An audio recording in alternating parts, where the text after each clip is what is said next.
Irmãos, novamente tomemos a Escritura em mãos, Mateus capítulo 3, verso de número 1 ao verso número 17. Será o texto de nossa exposição para o nosso crescimento diante do Senhor. E é de boa valia em boa medida que façamos novamente a leitura desse texto. Diz assim a palavra do Senhor: Naqueles dias apareceu João Batista pregando no deserto da Judeia e dizendo: Arrependei-vos, porque está próximo o reino dos céus. Porque este é o anunciado pelo profeta Isaías, que diz: Voz do que clama no deserto, preparai o caminho do Senhor, endireitai as suas veredas. E este João tinha as suas vestes de pelos de camelo e um cinto de couro em torno de seus lombos, e alimentava-se de gafanhotos e de mel silvestre. Então ia ter com ele Jerusalém, toda a Judéia e toda a província adjacente ao Jordão. E eram por ele batizados no rio Jordão, confessando os seus pecados. E vendo ele muitos dos fariseus e dos saduceus que vinham ao seu batismo, dizia-lhes: Raça de víboras, quem vos ensinou a fugir da ira futura? Produzi, pois, frutos dignos de arrependimento, e não presumais de vós mesmos, dizendo: Temos por pai a Abraão, porque eu vos digo que, mesmo destas pedras, Deus pode suscitar filhos a Abraão. E também agora está posto o machado à raiz das árvores. Toda árvore, pois, que não produz bom fruto, é cortada e lançada no fogo. E eu, em verdade, vos batizo com água para o arrependimento.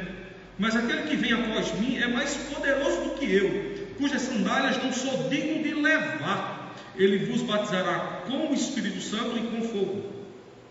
Em sua mão tem a pá, e limpará a sua eira, e recolherá no celeiro o seu trigo, e queimará a palha com fogo, que nunca se apagará. Então veio Jesus da Galileia ter com João, junto do Jordão, para ser batizado por ele. Mas João opunha-se-lhe, dizendo: Eu careço de ser batizado por ti, e vens tu a mim?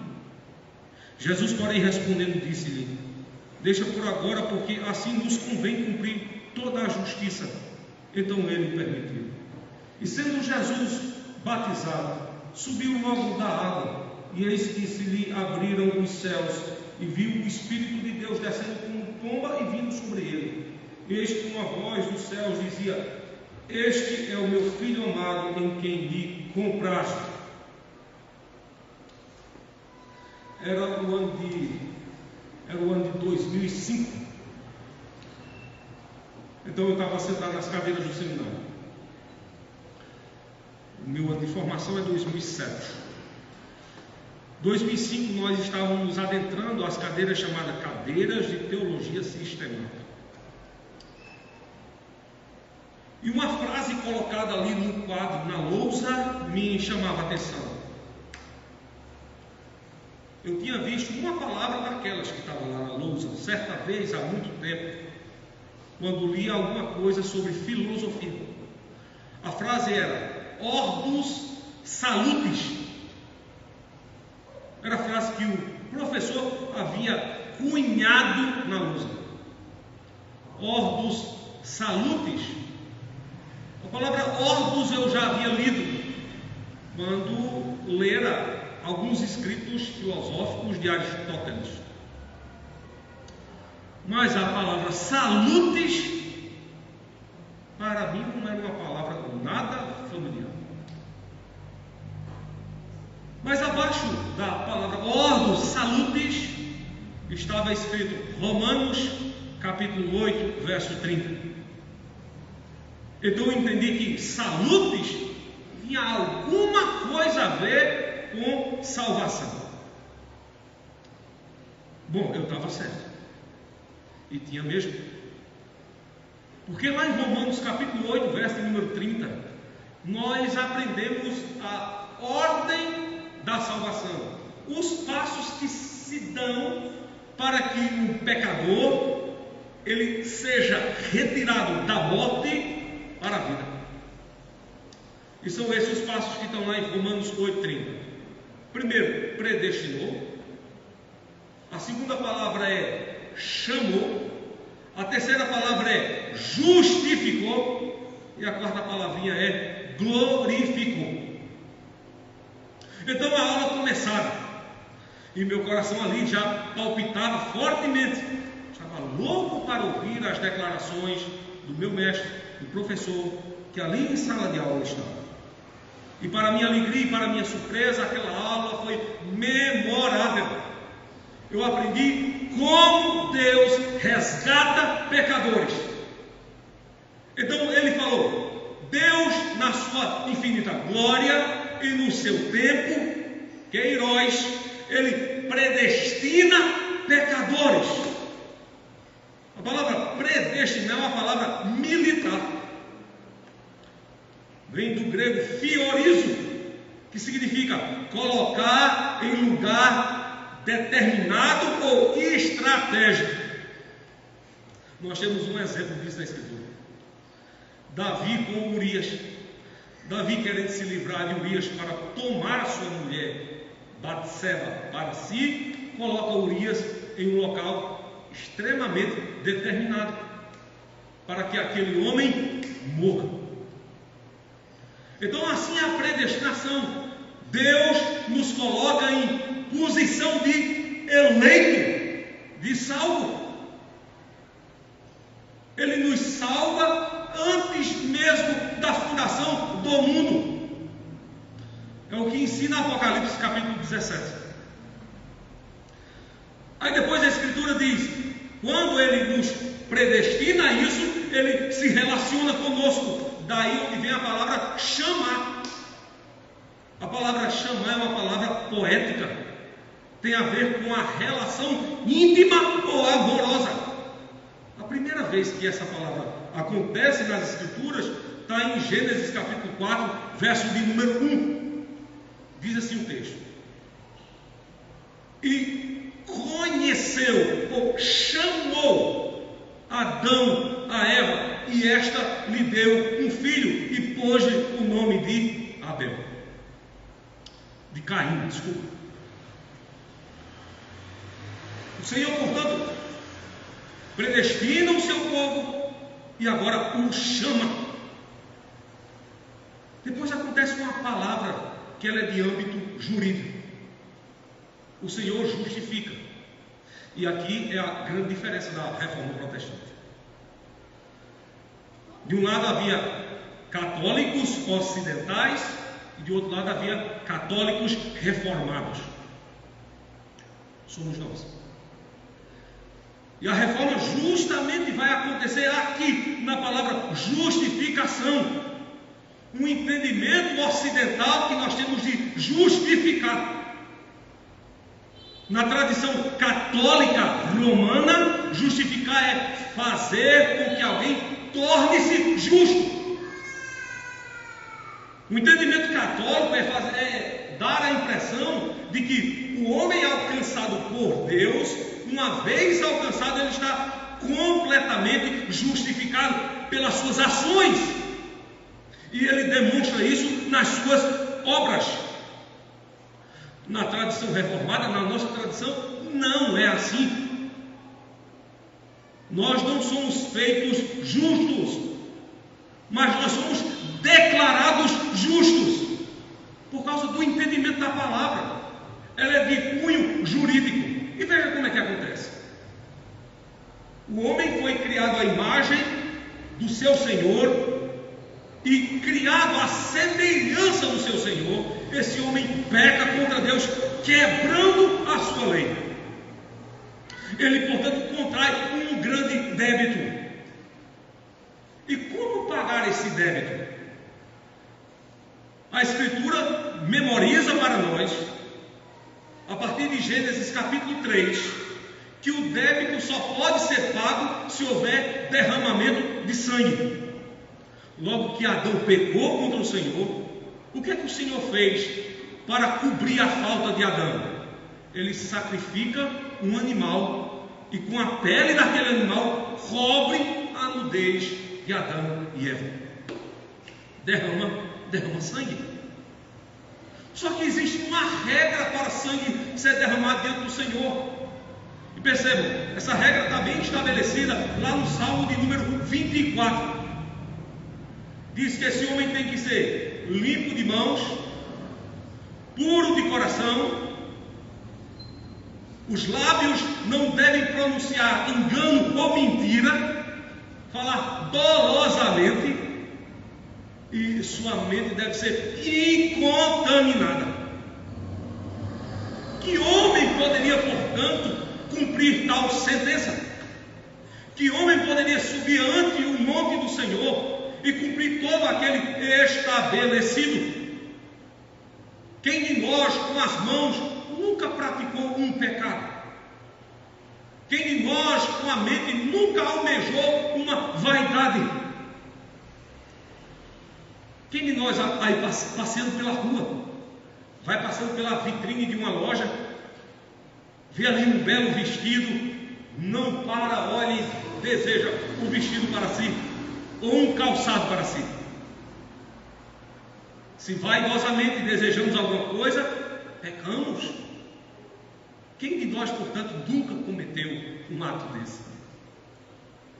Portanto, a infração de um ato desse impede-nos que nos acheguemos a Deus, diante do Senhor, e lhe prestemos o sacrifício digno da sua honra e da sua glória, para que o débito, por causa da quebra da lei, seja pago. Nós temos um homem que fez isso por nós. Nós temos alguém que fez isso por nós.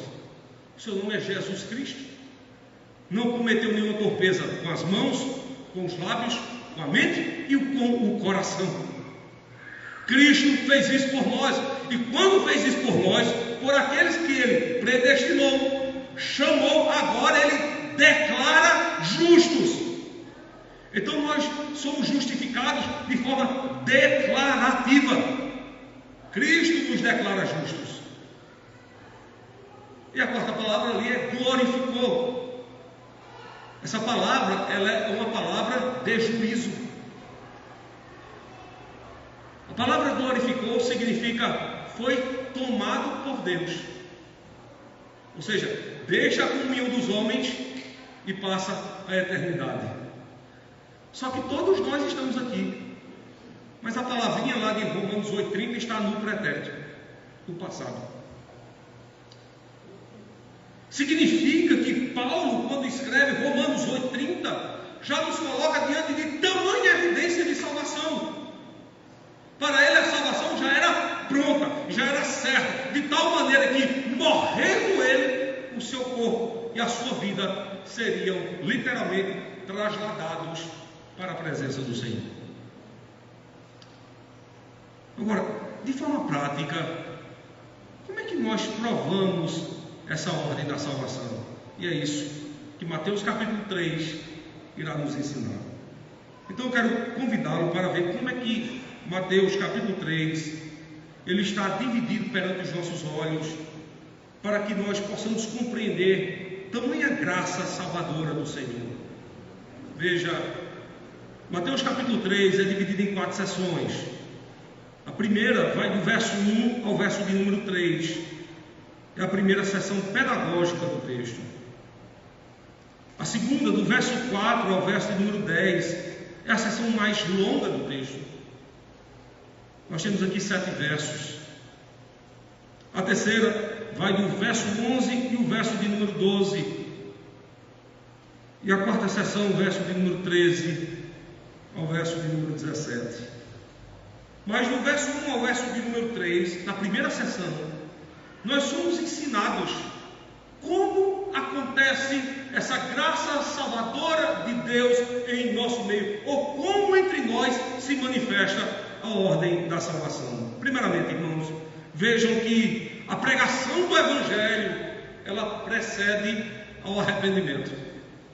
Não pode haver arrependimento entre pecadores sem que antes a estes pecadores seja anunciada a graça de Cristo. Por que nós somos chamados a pregar o Evangelho? E quão digno é o Evangelho? Veja, nós somos chamados a pregar o Evangelho porque para que haja arrependimento entre os pecadores que lá fora estão, É necessário que Cristo se manifeste através da sua palavra. Não se pode trazer pecadores a Cristo sem que antes o Evangelho a estes seja anunciado. Veja o que diz o verso 1 ao verso 3. Naqueles dias apareceu João o Batista, pregando no deserto da Judéia. A expressão o Batista é porque ele batizava, dizendo: arrependei-vos, porque está próximo o reino dos céus. Veja, João está anunciando a palavra de Deus, conclamando pecadores ao arrependimento, mas chamando eles ao arrependimento através da pregação do Evangelho. Verso número 3: porque este é o anunciado pelo profeta Isaías, que disse: voz que clama no deserto, preparai o caminho do Senhor, endireitai as suas veredas. Observe aí, ou descubra o segredinho do texto. Quando ele cita aqui o profeta Isaías, capítulo 40, verso número 3, João não está dizendo que ele é a voz que clama no deserto, mas ele é a voz do que clama no deserto. Quem é que clama no deserto? Quem que prega a palavra de Deus a nós? Veja, você sai da sua casa, do conforto do seu lar, deixa isso temporariamente em indisposição e se lança para vir à igreja de Cristo. Você sabe que na igreja de Cristo você cantará louvores, você orará a Deus juntamente com o ministro do Evangelho, mas você sabe que chegará um momento em que a palavra de Deus será pronunciada. A pergunta que fica: quem prega o Evangelho para nós? Perceba o que João Batista diz: voz do que clama no deserto. Segundo Isaías, capítulo 40, verso número 3, a voz que clama no deserto, literalmente, é a voz de Cristo. E por que a palavra deserto, uma vez que o profeta anunciava a palavra para todo Israel? Veja, o deserto não é aquelas incontáveis dunas de areia que vemos no Saara, mas o deserto literalmente é homens pecadores que se reuniam com o intuito de ouvirem a Deus e Cristo a eles anunciar a palavra e eles se fazerem literalmente de surdos. Portanto, quando nos reunimos, nós não nos reunimos para ouvir o pregador ou o reverendo Alain com a igreja falar. Nós não nos reunimos para ouvir um pregador famoso falar conosco. Mas perceba, nós passamos a ter o mesmo entendimento de João o Batista. Nos reunimos para ouvir aquele que desde o deserto clama ao seu povo. Deus falando com a sua igreja, falando com o seu povo através de Cristo. É Cristo que na hora do culto se pronuncia a sua igreja.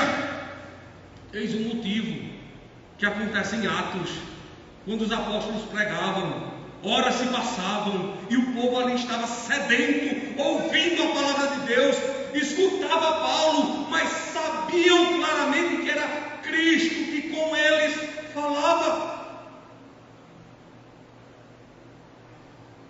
Comentarista moderno dos nossos dias comenta que, com grande efeito, a pregação de Pedro em Atos 2 foi benéfica à igreja de Cristo.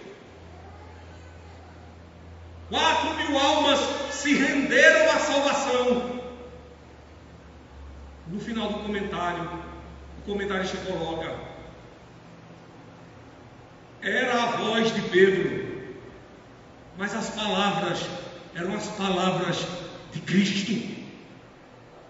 Veja, quando nos reunimos neste local, em horário já determinado, não é para uma outra coisa senão ouvirmos a Cristo.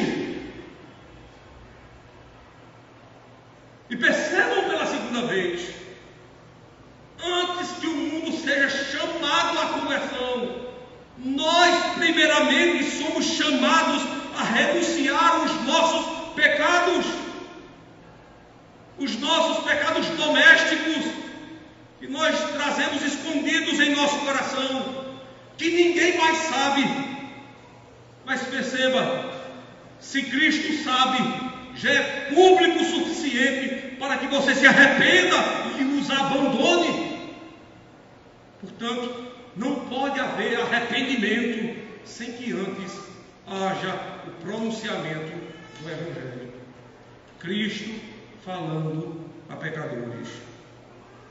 Agora, como é que sabemos que estamos no caminho do arrependimento? Como é que vamos descobrir se realmente nós estamos arrependidos?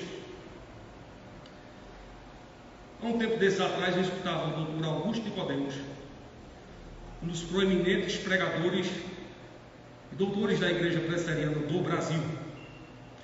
E ele acertadamente disse, arrependimento não é quando choramos. Arrependimento acontece quando mudamos. Isso é arrependimento. Judas chorou, mas a Escritura diz que ele não se arrependeu. Pedro também chorou, mas o efeito não estava no choro, o efeito estava na mudança. E é assim que nós caminhamos ao arrependimento. Como sabermos que estamos arrependidos? Veja a segunda seção do texto, verso de número 4 ao verso de número 10. O texto diz assim: e este João tinha as suas vestes de pelos de camelo e um cinto de couro em torno de seus lombos, alimentava-se de gafanhotos e de mel silvestre. Então ia ter com ele Jerusalém e toda a Judeia e toda a província adjacente do Jordão. Eram por ele batizados no rio Jordão, confessando os seus pecados. E vendo ele muitos fariseus e dos saduceus que vinham ao seu batismo, dizia-lhes: raça de víboras, quem vos ensinou a fugir da ira futura? Produzi, pois, frutos dignos de arrependimento. Eis o segredo. Verso 9: e não presumais de vós mesmos, dizendo: temos por pai Abraão, porque eu vos digo que mesmo destas pedras, ele não apontava para as rochas, mas ele apontava para o povo. Deus pode suscitar filhos a Abraão. E também agora está posto o machado à raiz das árvores. Toda árvore, pois, que não produz bom fruto, é cortada e lançada no fogo. Como é que nós sabemos que somos levados ao arrependimento? O verso 8 entoa-nos este texto como se fosse uma canção: produzir, pois, frutos dignos. Todo Israel, ou seja, todo aquele deserto, todas aquelas pedras, eram chamadas ao arrependimento através da mudança. Aquele que se arrepende muda, e nós conhecemos a mudança pelos frutos. Ninguém pode dizer assim: eu estou arrependido do pecado que cometi, do erro que fiz, sem que antes possa mostrar pelos frutos, possa dar prova contrária, que o seu caminho é um caminho de abandono do erro. Mudança, portanto, aqui no texto é tomar uma outra rota, é abandonar o caminho do erro e tomar a rota do acerto, tomar o caminho de Cristo, onde pode-se produzir frutos dignos da glória de Deus. ou esconde um pecado junto ao seu coração. Por Cristo, você é chamado ao arrependimento. Mas você só pode provar para si que verdadeiramente abandonou o erro se verdadeiramente mudar. Deixar de fazer aquilo que desagrada ao Senhor. Percebam que fariseus, saduceus, os melhores religiosos de Israel, foram até João Batista. O intuito deles não era se batizar, mas era ver que povo era que ali estava. Quem era aquele que, portanto, batizava? Eles não estavam ali para ouvirem a pregação do Evangelho, mas eles estavam ali para verem o que ali acontecia. Nós não somos chamados para o culto para ouvirmos uma boa performance de um excelente pregador. Esse nunca foi o propósito da igreja. Você não é chamado para o culto para que você veja, ouça e passe a gostar do que ali é cantado, ou para admirar as belas palavras ditas no momento de oração, ou para conhecer as pessoas que ali estão. O propósito de nos reunirmos é outro. Dr. Martin Lloyd Jones, capelão de Westminster, capelão da rainha da Inglaterra, ele escreve um livro que, na época, como seminarista, eu tive a graça de lê-lo. O livro é Pregação e Pregadores. Nós tínhamos que fazer uma resenha daquele livro. Ele tem uma frase memorável no livro, eu nunca esqueci. Ele diz assim: se eu fosse um réptil, rastejaria pelos recônditos da terra para descobrir o que de oculto está aos meus olhos. Ele diz assim: mas se eu fosse uma ave, como águia, subiria aos céus, às mais altas nuvens, e contemplaria a planície de toda vasta criação. Mas ele continua: mas deparei-me com um espelho, e perante o espelho vi que sou um homem. O que é que devo fazer? Glorificar a Deus. É a resposta do Dr. Martin Lloyd Jones. Eis o propósito pelo qual nós fomos criados. É a pergunta primeira do breve catecismo de Westminster e do catecismo maior de Westminster, os nossos padrões de fé. Qual é o fim principal do homem? Eis a resposta: conhecer a Deus e gozá-lo para sempre. Nós somos criados para adorar a Deus. É o propósito grande da nossa existência. E este é literalmente a demonstração de bons frutos que damos a Deus. É quando abandonamos o vil pecado, o erro que nos aparta da salvação e do nosso Senhor, e passamos a amar a Deus verdadeiramente, através de uma mudança radical de vida. O motivo pelo qual nós participamos do culto. Participamos do culto porque queremos ouvir a Deus, mas participamos do culto porque nós queremos adorá-lo. Queremos dar a Ele aquilo que somente a Ele deve ser prestado: louvor, tributo, honra e glória. E somente pecadores salvos e pecadores arrependidos, pecadores que entram em um processo de santificação, são chamados para tão nobre missão. A missão mais excelsa e primordial da nossa existência: cumprirmos a nossa identidade, adorando a Deus em espírito e em verdade. Então veja, ninguém pode dizer que é chamado ao arrependimento e que se arrependeu de algo sem que antes não mude. Veja, precede o arrependimento a pregação do Evangelho. e a pregação do Evangelho faz efeito em nossas vidas quando mudamos o rumo, quando mudamos a rota. Era o ano de 1999.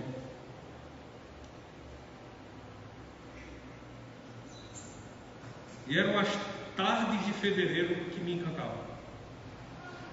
Era chegado o carnaval. Eu estava com os meus melhores amigos, com os meus melhores primos.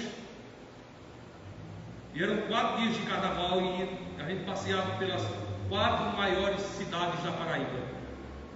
O primeiro dia de carnaval começávamos na capital, o segundo dia de carnaval íamos a Campina Grande, a segunda maior cidade do estado. O terceiro dia de carnaval íamos a Patos, a terceira maior cidade do estado. E depois íamos em direção ao sertão, a cidade de Souza, em Cajazeiras, em 4 dias de grande festa, e eu estava ali com os meus amigos. E passado o carnaval, a tristeza já batia no coração, porque acabou-se a festa e ela poderia ser mais prolongada. E cantávamos em tom de tristeza, porque a quarta-feira de cinzas havia chegado. E cantávamos: que quarta-feira ingrata. Quem já foi no carnaval sabe muito bem dessa música. Que quarta-feira ingrata. Alguns dias depois, alguém me deu o Novo Testamento dos Gideões. E eu, com muita fúria, enraivado com aquilo, queria, portanto, ler aquele livro e descascar um monte de verdades a quem aquele livro me deu. Eu dizia no meu coração: como pode? Esse povinho agora pensa que somente eles são salvos? Eu vou ler esse livrinho aqui de capa cinza e vou dar uma pronta resposta a quem me deu esse livrinho. E li todo. Li todo o livro de Mateus. E quando chegava à altura do capítulo 21, o meu coração já estava completamente quebrantado. Eu sabia que agora eu estava defronte de um grande Salvador, e que minhas práticas não eram dignas deste Salvador. No dia seguinte, então eu me encontrei com uma pessoa que me deu um presente, porque era passado o meu aniversário. Meu aniversário sempre foi muito próximo do carnaval. Eu até anunciei aqui a vocês, dia 26 de fevereiro. Não pensem em outra coisa. Veja. E a pessoa me havia dado de presente uma calça, uma camisa, e entre a calça e a camisa, o Novo Testamento dos Gideões. Eu havia combinado com aquela pessoa que nós iríamos nos relacionar, mas não deveríamos tocar em religião alguma. Ela era evangélica e eu não. E eu tomei aquele livro e disse: eu vou pegar ela. Mas naquele dia de domingo, meu coração estava completamente quebrado. E na segunda-feira, quando nos encontramos em sala de aula, ela me perguntou: gostou do presente? Eu disse: muito. Mas gostou mais da calça ou da camisa? Eu disse: nem da calça e nem da camisa. Gostei da calça, gostei da camisa, mas gostei mais do que vinha entre a calça e a camisa, um livrinho. E ela disse: você leu? Eu disse: li. Ela disse: e agora? Eu disse: agora eu estou na mesma fileira que você. Eu sou cristã. E minha prática realmente ela mudou. Os meus domingos já não eram mais para me encontrar com meus colegas e jogar bola, ou me encontrar com a minha turma e ir à praia. Eu já pensava nos domingos em chegar e ir à casa do Senhor. Portanto, lembre-se disso. Arrependimento nem sempre ocorre quando choramos, mas sempre se dá quando mudamos. A nossa vida muda quando verdadeiramente nos encontramos com Cristo. Deixamos de ser o velho Saulo, perseguidor da igreja amada, e passamos a ser o memorável Paulo, missionário aos gentios, pregador da graça de Deus. Verdadeiramente Deus muda a nossa vida. E nesse ato de mudança, veja, nós somos levados ao arrependimento. Agora, aonde o arrependimento nos faz chegar? Veja agora a terceira seção do texto, versos 11 e 12. Aonde o arrependimento nos faz chegar? O texto diz assim: eu, em verdade, disse João Batista, batizo com água para o arrependimento, mas aquele que vem após mim é mais poderoso do que eu, cujas sandálias não sou digno de levar. Ele vos batizará com o Espírito Santo e com fogo. Em sua mão tem a pá, limpará toda a erva, recolherá no celeiro o seu trigo, queimará a palha com fogo que nunca se apagará. Veja onde o arrependimento nos leva. João Batista diz assim: meu batismo não é um batismo com água, apenas mostra que vocês estão arrependidos. Mas deixa eu lhes dizer uma coisa: após mim, ou depois de mim, disse João o Batista, vem alguém que é mais poderoso do que eu. Vocês querem saber o quanto ele é poderoso? Eu nem sou digno de desatar-lhe a sandália dos pés, a correr de seus pés. Enquanto que eu batizo com água, ele vos batiza com o Espírito Santo e com fogo. Deixa eu abrir uma brecha aqui na mensagem, não entenda errado. A palavra batizar com o Espírito Santo, aqui no texto, é literalmente outorgar salvação. Quem traduz esse texto aqui para nós é Pedro, lá em Atos capítulo 2, verso número 38 e 39. É da salvação, conforme Atos 2, 38 e 39. E com fogo é o meio pela qual a impureza que há em nós é completamente extirpada. O Senhor verdadeiramente nos queima para que nós sejamos limpos. E limpeza é o tema do livro de Levítico. Quando Deus chama para si um povo, ele diz assim: sede santos, porque eu, o Senhor vosso Deus, sou santo.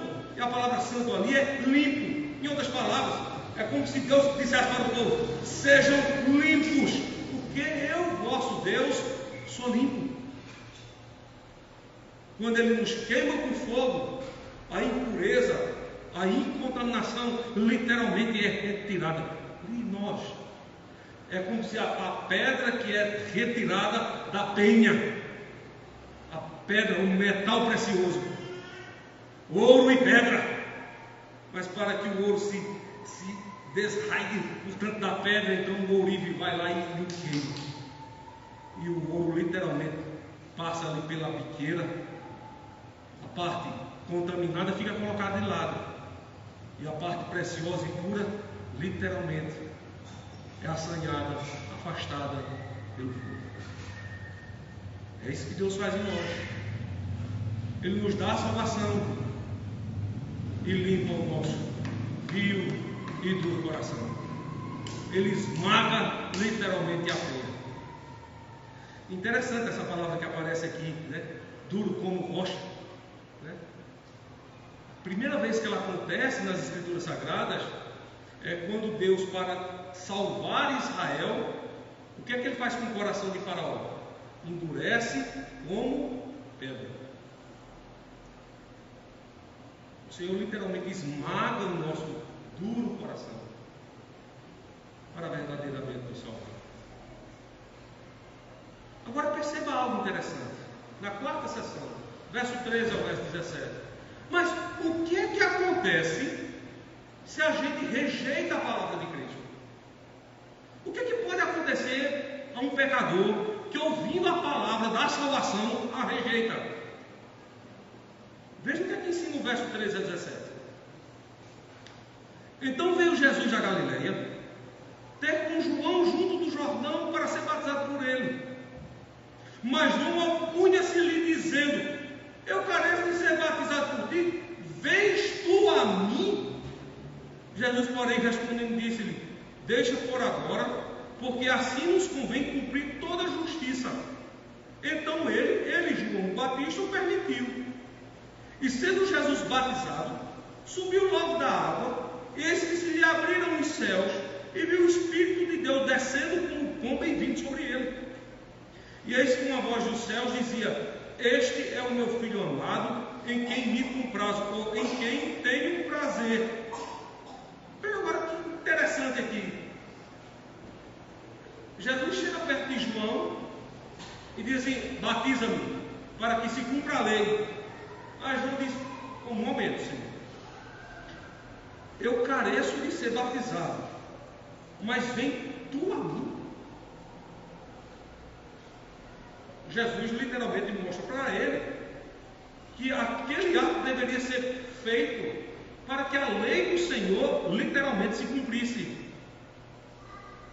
E aí, nas águas, o texto diz: e desce sobre ele o Espírito de Deus como pomba.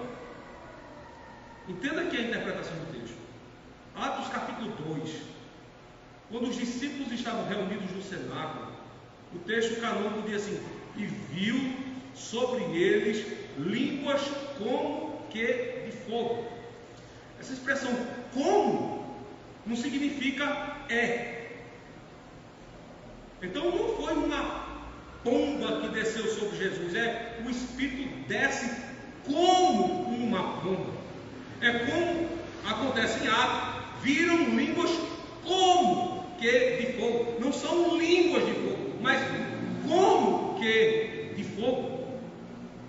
E é mais interessante ainda isso acontecer aqui nessa narrativa, porque nos faz lembrar Gênesis capítulo 8, versos de número 8 a 12, quando pela primeira vez Deus batiza o mundo inteiro com juízo, as águas colossais do dilúvio. Entre o verso 8 e o verso 12, Noé solta uma pomba para ver se as águas colossais e mortais do dilúvio haviam baixado. Isso é dito por Pedro no capítulo 3, versos 20 e 21 de 1 Pedro. Pedro, lembrando, portanto, do batismo de Jesus, lembra também de Noé. 1 Pedro 3, 20 e 21. Em casa você pode depois conferir. Gênesis 8, de 8 a 12. 1 Pedro 3, 20 e 21. Significa dizer de forma clara, irmãos, de que o batismo de Jesus, operado por João, era um sinal de que a salvação do Senhor nos salva do juízo do mundo. Assim como a arca salvou Noé e seus familiares, 8 pessoas, das águas mortais e colossais do dilúvio. A pomba, ou o Espírito Santo vindo como que uma pomba sobre Jesus, era um sinal de que o mundo entraria em juízo pela palavra de Deus. E quando é que isso ocorre? Quando o Evangelho de Deus é pregado ao mundo, os homens se tornam indesculpáveis. Você que me escuta nesta noite aqui, você ouve a minha voz, mas escuta as palavras de Cristo. Nesse exato momento, você é indesculpável diante de Deus por sua vida. Pelo Evangelho você é chamado ao arrependimento, que lhe conduz a uma mudança de vida. A mudança de vida te leva para a salvação, mas o negar o Evangelho e presenteia com juízo. Portanto, eu finalizo aqui. Que ordem você almeja encontrar?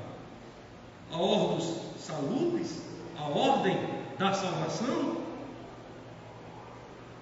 Ou a ordem da danação ou da perdição eterna? Quando ouvimos o Evangelho, graça e salvação se colocam diante de nós, como também juízo e justiça falam aos nossos ouvidos. Quem queremos encontrar lá fora? Um Deus que vai nos salvar pela pregação da palavra, ou pela rejeição e dureza do nosso coração? Homens e mulheres que, rejeitando a Cristo e não gozando de salvação, gozarão de perdição eterna. Não se esqueça, salvação somente por Jesus de Nazaré.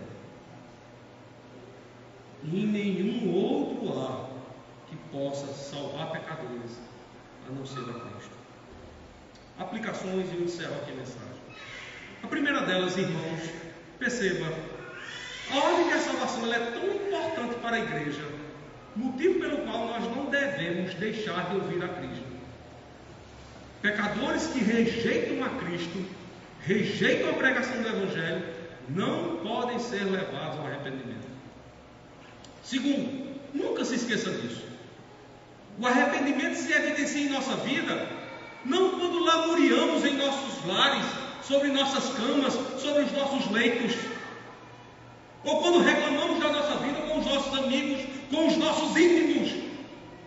Arrependimento se evidencia quando nós mudamos a rota do nosso destino, deixamos de caminhar da perdição para a salvação, do pó para a glória. Terceiro, lembre-se disso. O arrependimento se dá verdadeiramente se nós encontrarmos ao Senhor. Aliás, se Cristo nos encontrar. Afinal de contas, o perdido éramos nós e não Cristo. É Cristo que nos acha através da pregação do Evangelho. Ouvimos uma voz que clama no deserto e corremos ao encontro dessa voz. E essa voz é Cristo, que nos chama sempre para que abandonemos os nossos pecados. Em quarto lugar, nunca se esqueça disso. Se ouvirmos a palavra da salvação, não temamos e não a recusemos. E se recusarmos, saiba claramente que ao invés de salvação, é juízo de Deus que baterá na nossa porta. O Senhor nos ajude agora, para sempre. Amém. Fica de pé. Irmãos, nós nesse instante vamos orar ao Senhor em agradecimento pela sua palavra. Ao mesmo tempo, oraremos em consagração aos elementos da mesa do Senhor, pão e vinho, qual nós somos chamados à participação. Queria pedir aos diáconos que fossem lá embaixo e chamassem as professoras e as nossas crianças. Eu gostaria de ver as crianças vendo-nos participando da mesa de nosso Senhor e Salvador Jesus Cristo, para que elas também possam tomar assento diante da mesa do Senhor. Oremos. Soberano Senhor, nós te agradecemos pelo teu cuidado sobre nossas vidas. Te agradecemos pela forma com a qual o Senhor verdadeiramente nos ama e nos salva, nos ama e nos faz verdadeiramente compreender a tua palavra. E neste exato momento em que nos encontramos em tua presença, consagra do uso comum para o uso especial do teu povo, o pão e o vinho, para que entre nós seja recebido o corpo e o sangue de nosso Senhor. Faz isso, Senhor, para o louvor excelso de tua glória, pois assim oramos em agradecimento a ti, e o fazemos em nome de Jesus Cristo, nosso Redentor, aquele que vive e reina para todo sempre. Amém.